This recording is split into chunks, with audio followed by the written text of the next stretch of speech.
Welcome to this Maths Made Easy video on quadratic graphs. To start with, let's take a look at the shapes of quadratic graphs.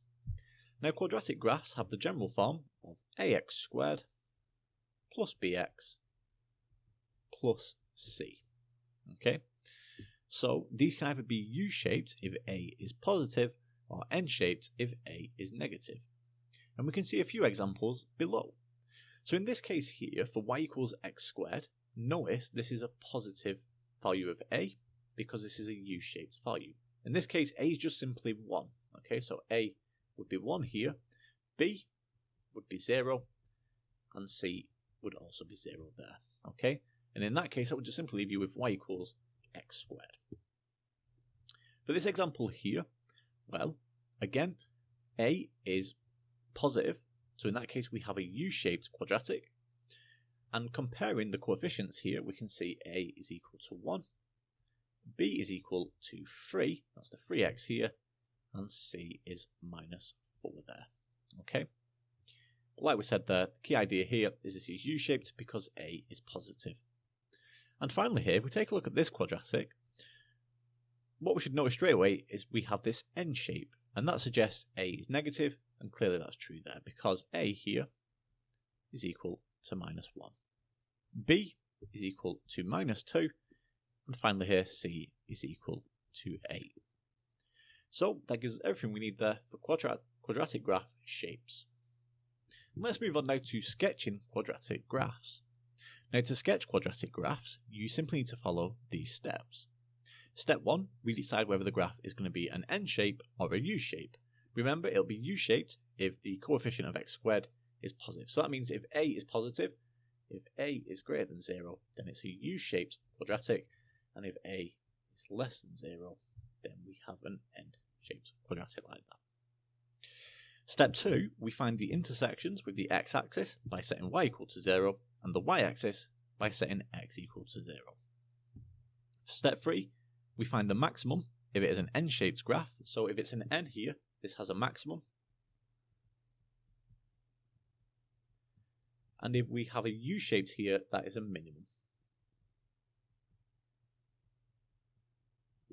Okay, so we can do this using symmetry or by completing the square.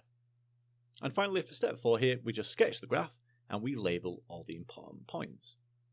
So for example, if we want to sketch the graph of, say, y equals 2x squared plus 3x minus 2, how would we do this?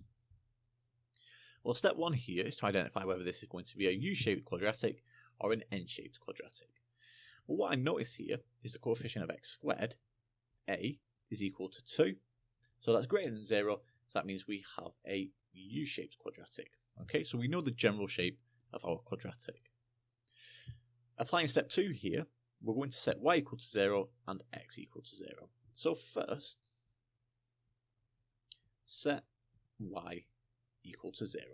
Okay, so in that case, we get 2x squared plus 3x minus 2 is equal to 0. Now the first thing we should always check here is whether this quadratic will factorise. And in this case we find it does. What we obtain is 2x minus 1 and x plus 2 here. Okay, so this is equal to 0. So in that case we have two solutions here for x. We have x equals minus 2. So x is equal to minus 2. And we also have here our x equals a half. Okay, so what that tells us is the curve crosses the x-axis at half 0 and at minus 2 0 there. And what we need to do now is set x equal to 0. So we set x equal to 0 here. What we'd obtain then is 2 lots of 0 squared plus 3 lots of 0 minus 2. So that tells us that y is equal to minus 2. And therefore, the curve crosses the y-axis at 0, minus 2. And you can note here that you can often read off the value the graph crosses the y-axis at, called the y-intercept, from the equation of a quadratic. The y-intercept of y equals ax squared plus bx plus c is just always c there. Step 3 here now, we want to find the minimum value. Because it's a U-shaped, we're finding the minimum. Now the minimum value will be halfway between our two roots here. So that's going to be a half and minus 2. So in that case, finding this value here for the minimum, that's going to be a half minus 2, and then we divide this by 2. And what we find here is we get minus 3 over 4. So the minimum value is at x equals minus 3 over 4. So in that case, to find the y value, we just simply substitute this back into our equation here of this quadratic. So therefore, y is equal to 2 lots of minus 3 over 4 squared plus 3 lots of minus 3 over 4 minus 2. And if we evaluate this on our calculator, what we get here is minus 25 over 8. Okay, so minus 25 over 8. So the graph has a minimum at the point minus 3 over 4 and minus 25 over 8.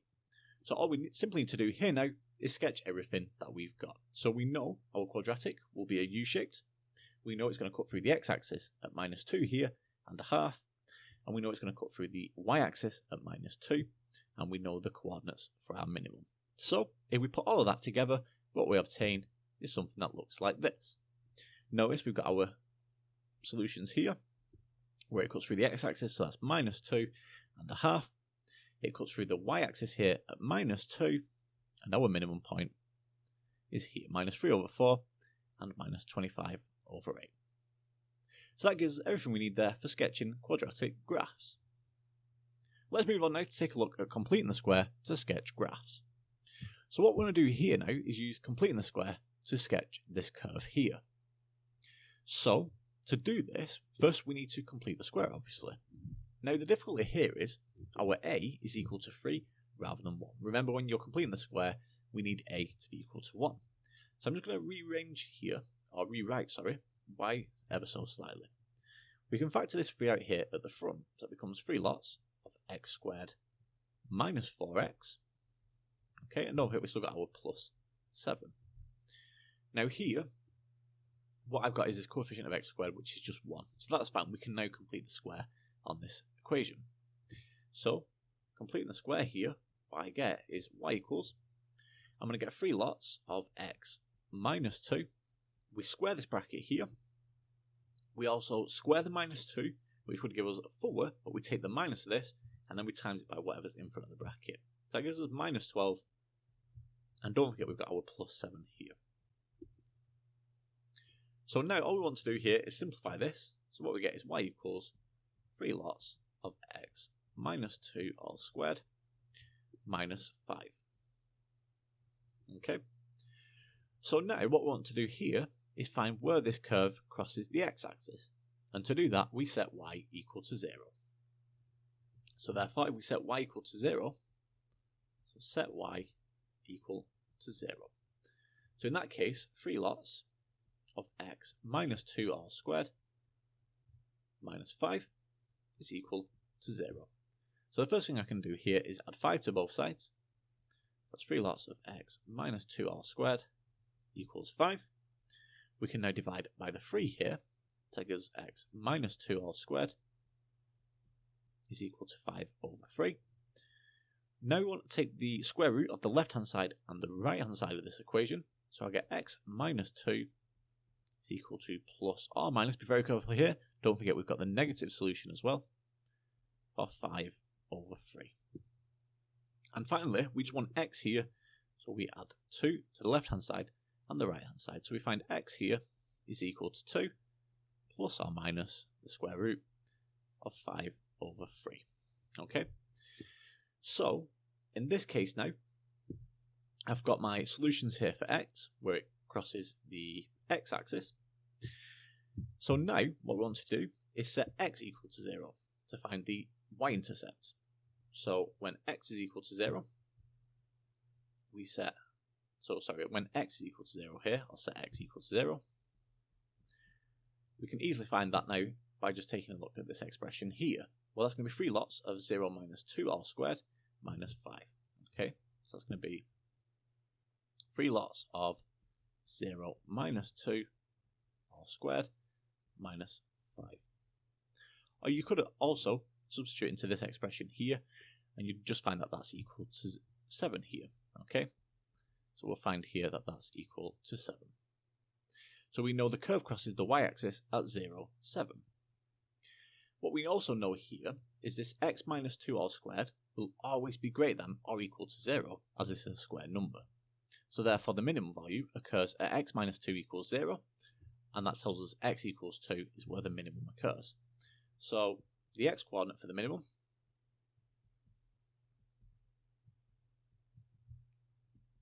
is going to be at 2. And then we need to find the y coordinate.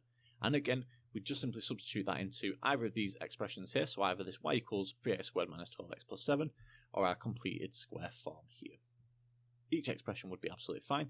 What you can see here, if you substitute into this form here, this is nice and easy because 2 minus 2 will give us 0. So 0 squared is 0 times by 3 is also 0. So we just get minus 5 there. Okay. So now we've got enough information to sketch our graph. We've got the x-intercepts here, we've got the y-intercepts, and we've got our minimum as well. So all we need to do now is sketch our graph. But what I'll do here is I'm just going to erase everything on the screen just so we can see our curve nice and clear. So get rid of everything. If we take a look at the sketch now, you should get something that looks like this.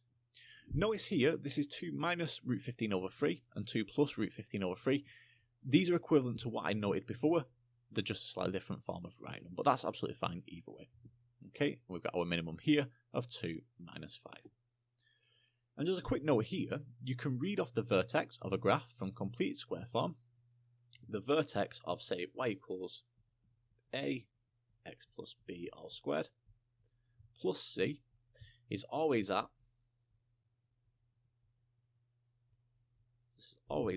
minus b c there. Okay, so that's just a quick note there that might help when solving questions like this. So that gives us everything we need there for completing the square to sketch graphs. And finally, let's take a look now at functions with no real roots. So some functions have no real roots, i.e. the graph doesn't cross the x-axis. Now you can complete the square and use this to see if quadratics have real roots or not. So if we take a look at this example here, we've been given this function f of x, which is equal to x squared plus 2x plus 6. And we want to determine here whether f of x has any real roots. So we're just going to complete the square on our function here. So in that case, this would simply be x plus 1 all squared. We'd write this as minus 1 on the outside here, and then we'd add our 6 on, okay, because we've squared this 1 here and took the minus of it. So that's minus 1 plus the original 6 here. And if we simplify this, we get x plus 1 all squared plus 5 there, okay. Now if we just think about how this form here works, well, x plus 1 all squared will never be less than 0. The smallest it could possibly be would be 0 when x is equal to minus 1. So therefore the minimum of the curve of f of x must be at 5. Okay, so therefore minimum of curve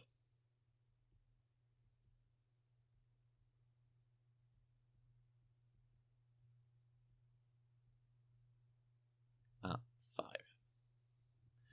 Now f of x cannot be negative and will not cross the x-axis at any point. So therefore f of x has no real roots. So therefore f of x has no real roots.